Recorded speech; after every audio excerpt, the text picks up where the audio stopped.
कहानी की शुरुआत एक खतरनाक और सुनसान सड़क से होती है, जहां एक कपल अपनी हनीमून ट्रिप पर कार से जा रहा है। उन्हें अंदाजा भी नहीं था कि उनका यह खूबसूरत सफर जल्द ही जिंदगी का सबसे डरावना एक्सपीरियंस बनने वाला है। यह कहानी एमी और जैक की है। शादी के बाद मिस कैरेज ने एमी को अंदर से पूरी तरह तोड़ दिया था। अपने बच्चे को खोने का दर्द भुलाना आसान नहीं था, लेकिन टाइम के साथ वो इस दर्द से बाहर आ रही थी। अपनी पत्नी को खुश करने के लिए जैक ने एक स्पेशल ट्रिप प्लान की, पर उसे क्या पता था कि यह सफर उन्हें ऐसी मुसीबत में डाल देगा जहां से जिंदा लौटना इम्पॉसिबल लगेगा। वो चाहता था कि एमी कुछ पल के लिए सारी टेंशन भूलकर फिर से खुश रहे।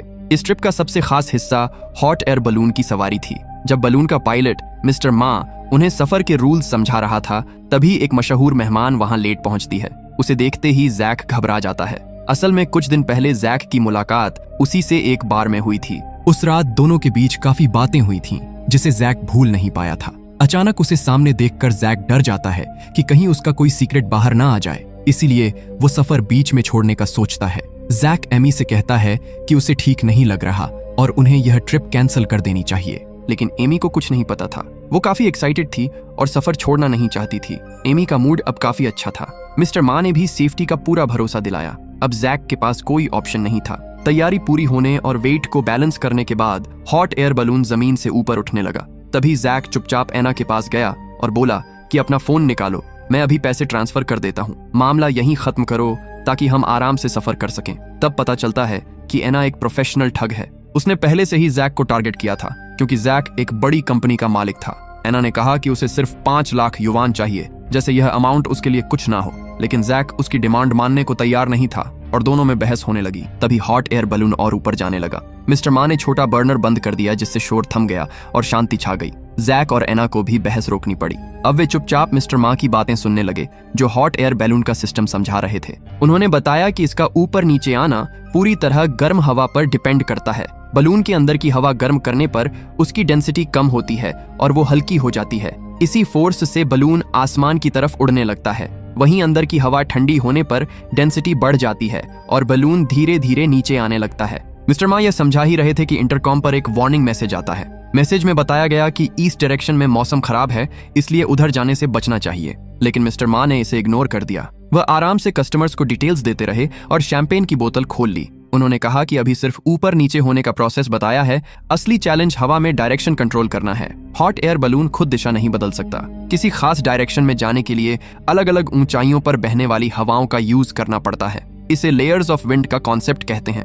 जैसे 500 मीटर पर हवा साउथ में हो और 800 मीटर पर ईस्ट में। इसलिए पायलट को बलून उस हाइट तक ले जाना पड़ता है जहां सही हवा मिले। ये काम सिर्फ एक्सपीरियंस्ड पायलट ही कर पाते हैं। मिस्टर मा ने कॉन्फिडेंस से कहा कि टेंशन ना लें, वो 30 सालों से हॉट एयर बलून उड़ा रहे हैं। उन्हें विंड स्पीड, डायरेक्शन और हाइट का पूरा एक्सपीरियंस है। तभी हॉट एयर बलून तेजी से एक पहाड़ की तरफ बढ़ने लगा।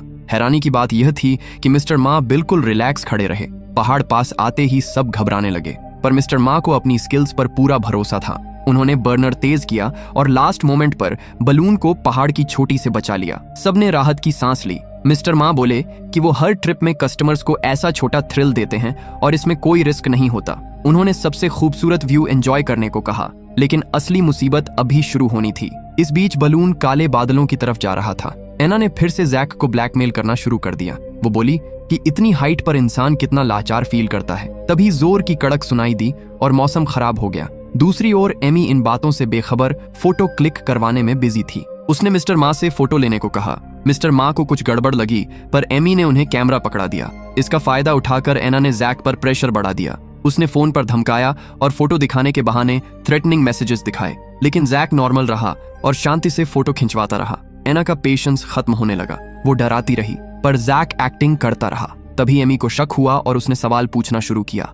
उसी वक्त एक बाज ऊपर से उड़ा। मिस्टर मा ने माहौल नॉर्मल करने के लिए कहा कि ऐसा व्यू कम दिखता है, लेकिन एना बोली कि सफर तुरंत खत्म करो। मिस्टर मा ने कहा कि आधे घंटे में सेफ लैंडिंग कर लेंगे, क्योंकि पहाड़ों के बीच तुरंत उतरना पॉसिबल नहीं था। ये सुनकर एना का दिमाग खराब हो गया। उसने सबके सामने जैक पर इल्जाम लगाए। जैक हैरान था और एमी शक से देखने लगी। तीनों के बीच जोरदार बहस छिड़ गई। जब एना बातों से कुछ साबित नहीं कर पाई, तो उसने जैक की शर्ट फाड़ दी। उसने दावा किया कि जैक की बॉडी पर मौजूद बर्थमार्क साबित करता है कि वे पहले मिल चुके हैं। जैक ने तुरंत बहाना बनाया कि शायद एना ने सोशल मीडिया पर उसकी फोटो देखी होगी। मिस्टर मा चुपचाप ड्रामा देख रहे थे। वो कस्टमर्स के पर्सनल मैटर में नहीं पड़ना चाहते थे। उनका काम बलून को सेफ उड़ाना था। पर उन्हें नहीं पता था कि वो भी इस ड्रामे का हिस्सा बनने वाले हैं। बलून की हाइट एडजस्ट करते वक्त उनका ध्यान भटक गया। गुस्से में पागल एना ने मेन इक्विपमेंट्स के साथ छेड़छाड़ कर दी। मिस्टर मा ने रोका तो वो अग्रेसिव हो गई। सिचुएशन बिगड़ने लगी। नीचे गहरी खाई और बादल थे। एमी को समझ आया कि वो कितनी खतरनाक हाइट पर हैं। मिस्टर मा ने रिलैक्स रहने को कहा और समझाया कि मेन फोकस सेफ लैंडिंग पर होना चाहिए, लेकिन हालात आउट ऑफ कंट्रोल हो चुके थे। एना और जैक में फिजिकल फाइट शुरू हो गई। मिस्टर मा बीच बचाव करने आए और बलून में केओस मच गया। तीनों ने एना को रोका पर हाथापाई बढ़ गई। बलून की बास्केट झुक गई और बैलेंस बिगड़ने लगा। मिस्टर मा को पीछे हटना पड़ा। गनीमत थी कि फाइट में एना के हाथ से चाकू गिर गया, पर उसने एक नुकीला टूल उठाया और फिर अटैक करने की कोशिश की। मिस्टर मा और जैक झपटे। धक्का मुक्की में बलून की फ्यूल पाइप कट गई। फ्यूल बाहर बहने लगा। तभी किसी से गलती से बर्नर का बटन दब गया। फ्यूल ने आग पकड़ ली और जोरदार ब्लास्ट के साथ लपटें फैल गईं। एना सीधे आग की चपेट में आ गई और बुरी तरह जल गई। किस्मत से बलून में सेफ्टी टूल्स थे। एमी और मिस्टर मा ने फायर एक्सटिंग्विशर निकाला और आग बुझाने लगे। काफी कोशिश के बाद आग पर कंट्रोल पा लिया गया, लेकिन किसी का ध्यान नहीं गया कि बलून के कुछ हिस्से डैमेज हो चुके हैं। नीचे का वुडन फ्लोर क्रैक हो गया था। खतरा अभी टला नहीं था। एना जल चुकी थी और एक मेन रोप टूट गई थी। इससे सेफ लैंडिंग लगभग इम्पॉसिबल हो गई। आग की गर्मी से बलून तेजी से ऊपर जाने लगा।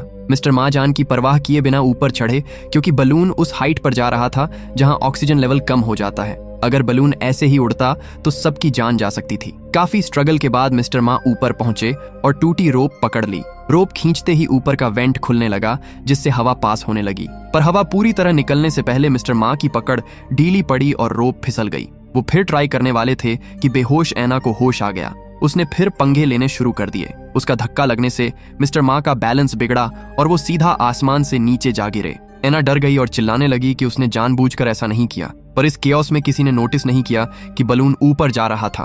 ऑक्सीजन की कमी से चक्कर आने लगे। सबसे पहले घायल एना बेहोश हुई और फिर जैक भी गिर पड़ा। अब सिर्फ एमी होश में थी। उसने फौरन रोप पकड़ी और पूरी ताकत से ऊपर चढ़ने लगी। उसकी हाइट कम थी, इसलिए रिस्की पॉइंट तक जाना पड़ा। हवा बहुत तेज हो गई थी और रोप्स झूल रही थी। एमी पूरा जोर लगाकर ऊपर पहुंचने का ट्राई कर रही थी, लेकिन शरीर साथ छोड़ रहा था। एक पल ऐसा आया जब उसका हाथ फिसला और वो नीचे गिरने लगी। गिरने के झटके से वो अलर्ट हुई और तुरंत रोप को कस के पकड़ लिया। थोड़ी देर बाद वो वापस नीचे आई और अपने हाथ वाली रोप को टूटी हुई रोप से कनेक्ट कर दिया। फाइनली बलून कंट्रोल में आने लगा और हाइट एडजस्ट करना पॉसिबल हो पाया। अब एमी को पति की टेंशन हुई। ऑक्सीजन वापस मिलने पर जैक को होश आया, पर वे अभी भी हवा में थे। फोन में नेटवर्क नहीं था और सेफ लैंडिंग आसान नहीं थी। जैक ने सबसे पहले एना को रोप्स से बांध दिया ताकि वो ड्रामा ना कर सके। फिर उसने एक कपड़ा एना के मुंह पर बांध दिया। एना को भी होश आ गया। अब खतरा कुछ देर के लिए टल गया था, पर एमी के दिमाग में शक फिर आ गया। जैक ने कवर अप करने की कोशिश की। उसने सोशल मीडिया की एक फोटो दिखाई जिसमें बर्थ मार्क साफ दिख रहा था। जैक यकीन दिलाता रहा कि एना ने फोटो देखकर बातें बनाई हैं। एमी को यकीन हो गया, पर जैसे ही मिसअंडरस्टैंडिंग खत्म हुई, एक और बड़ी मुसीबत आ खड़ी हुई। बलून धीरे धीरे पहाड़ों की तरफ जा रहा था। प्रॉब्लम यह थी कि किसी को विंड डायरेक्शन समझकर बलून मोड़ना नहीं आता था। बर्नर डैमेज हो चुका था और लिफ्ट नहीं दे रहा था। हाइट बढ़ाने का एक ही ऑप्शन था, वेट कम करना। जैक ने कहा कि एना को नीचे फेंक देते हैं, पर एमी ने साफ मना कर दिया। उन्होंने भारी ऑक्सीजन सिलेंडर नीचे फेंकने शुरू किए, पर जली हुई लकड़ी कमजोर हो गई थी। 3 सिलेंडर फेंकने के बाद भी बलून थोड़ा ही ऊपर गया। पहाड़ से टकराने का रिस्क अभी भी था। एमी ने डिसाइड किया कि एक सिलेंडर बचाकर रखना चाहिए। अब वो बेबस होकर देख रहे थे क्योंकि पहाड़ पास आ रहा था। तभी किस्मत ने साथ दिया और बलून पहाड़ से हल्का घिसट कर निकल गया, पर एक पत्थर से टकराकर बलून में छोटा छेद हो गया। गनीमत रही कि छेद बड़ा नहीं था और उड़ान पर फर्क नहीं पड़ा। राहत मिलने पर एमी ने पानी पिया और एना को भी पानी पिलाया। दूसरी तरफ जैक कंफ्यूज्ड था कि एना उससे इतनी नफरत क्यों करती है। एना ने कोई जवाब नहीं दिया और गालियां देती रही। तभी सामने घने बादल दिखे। जीरो विजिबिलिटी थी और डायरेक्शन पर कंट्रोल नहीं था। मजबूरी में बलून कोहरे के अंदर घुस गया। एना की नजर अपने पास पड़े उसी चाकू पर गई। उसने चुपचाप चाकू उठाया और अपनी रोप्स काटने लगी। फिर उसने नफरत का असली रीजन बताया। उसने कहा कि जैक ने अपनी कंपनी से कई एम्प्लॉइज को निकाला था, जिसमें उसका पिता भी था। उसके पिता ने नौकरी बचाने के लिए बहुत भीख मांगी थी, यहाँ तक कि आधी सैलरी पर काम करने को भी तैयार थे, पर जैक ने एक न सुनी। हताश होकर उसके पिता ने बंदूक निकाल ली। तब जैक ने अपनी पत्नी के मिसकैरेज का वास्ता देकर जान बख्शने की भीख मांगी थी। इसके बाद उसके पिता ने खुद को गोली मार ली। जैक ने अपनी सफाई में कहा कि उसने कंपनी बचाने के लिए वो डिसीजन लिया था और उसके पिता को कॉम्पेंसेशन भी दिया था। यह एटीट्यूड देखकर एना फिर से भड़क उठी। उसने चाकू से जैक पर अटैक कर दिया। वार जानलेवा नहीं था और जैक के कंधे पर कट लगा। एमी फौरन बीच में कूद पड़ी और एना को शांत करने का ट्राई करने लगी। एना थोड़ी शांत हुई, पर हालात पलट गए। हाथापाई में एना को गहरी चोट लग गई और वो वहीं गिर पड़ी। उसके सिर की चोट गहरी थी और कुछ ही पलों में उसकी डेथ हो गई। पति की चीख सुनकर एमी होश में आई और जैक के घाव पर पट्टी की। जैक सफाई देता रहा कि इरादा मारने का नहीं था, वो सेल्फ डिफेंस कर रहा था। एमी ने बहस नहीं की। फिलहाल सबसे जरूरी जमीन पर सेफ पहुंचना था। कुछ देर बाद वो बादलों से बाहर आए, पर नई टेंशन सामने थी। बलून का छेद बड़ा हो रहा था और वो तेजी से नीचे गिर रहे थे। सबसे बड़ा रिस्क सामने का ऊंचा पहाड़ था। उन्हें बर्नर ठीक करना था। एमी को दिखा कि फायर एक्सटिंग्विशर का पार्ट टूट गया है। उसे याद आया कि बैग में लाइटर रखा है। एमी ने जुगाड़ लगाया और बर्नर स्टार्ट करने में कामयाब हो गई, पर काफी देर हो चुकी थी। बलून ऊपर तो जा रहा था, पर पहाड़ पार करने के लिए हाइट काफी नहीं थी। दोनों ने वेट हल्का करने के लिए सारा सामान नीचे फेंकना शुरू कर दिया। बैग फेंकते वक्त एमी ने नोटिस किया कि बैग से निकला कपड़ा एक पर्टिकुलर डायरेक्शन में उड़ रहा है। इससे उसे विंड डायरेक्शन का आइडिया लग गया। उसने तुरंत बर्नर बंद किया और रोप खींचकर हाइट कम कर दी। लास्ट सेकंड पर जब बलून पहाड़ से टकराने वाला था, वो डायरेक्शन का यूज करके बलून को पहाड़ के साइड से निकालने में कामयाब हो गई। खतरा टल गया, पर उनके बीच टेंशन बढ़ गई। अब एमी को जैक पर बहुत गुस्सा आ रहा था। दोनों में भयंकर बहस शुरू हो गई। तभी रात के अंधेरे में उनके पैरों के नीचे की लकड़ी टूटकर खिसक गई। एमी का बैलेंस बिगड़ा और वो नीचे लटक गई। जैक ने तुरंत रोप नीचे फेंकी। एमी ने पूरी जान लगाकर पकड़ लिया और जैक उसे ऊपर खींचने लगा। काफी स्ट्रगल के बाद वो बास्केट में आ गई, पर इस बार एमी के मन में जैक के लिए बिल्कुल भी भरोसा नहीं था। एना की मौत और झूठ ने रिश्ते को खत्म कर दिया था, लेकिन सबसे बड़ा खतरा अभी बाकी था। आसमान में तेज बिजली चमकी और गरज सुनाई दी। वो एक खतरनाक तूफानी बादल के पास आ चुके थे। उन्होंने बर्नर स्टार्ट करके हाइट बदलने का ट्राई किया, पर छेद काफी बड़ा हो चुका था और गर्म हवा रुक नहीं रही थी। अब एक ही ऑप्शन था, उन्हें जान पर खेलकर ऊपर चढ़ना था और फटे हिस्से को बांधना था। तेज आंधी और बिजली कड़कने लगी। अगर टाइम रहते छेद नहीं बांधा गया तो पूरा बलून फट जाता। दोनों किनारे पर चढ़े। एमी ऊपर पहुंची और फटे हिस्से को रोप से बांधने लगी। काफी मेहनत के बाद उसने छेद को मजबूती से पैक कर दिया। इसके बाद दोनों नीचे आए और बर्नर ऑन किया। फाइनली वो डायरेक्शन चेंज करने में सक्सेसफुल हुए और तूफानी बादल से बाहर आ गए। सामने खुला मैदान था, जिसे देखकर उन्हें लगा कि शायद अब वो सेफ लैंडिंग कर लेंगे। तभी एमी को याद आया कि एना ने जैक की बॉडी के बारे में जो बातें कही थीं, वो कोई बहुत करीब का इंसान ही जान सकता है। शक होने पर उसने एना का फोन चेक किया। गैलरी में उसे एक वीडियो मिल गया जिसमें जैक और एना काफी क्लोज नजर आ रहे थे।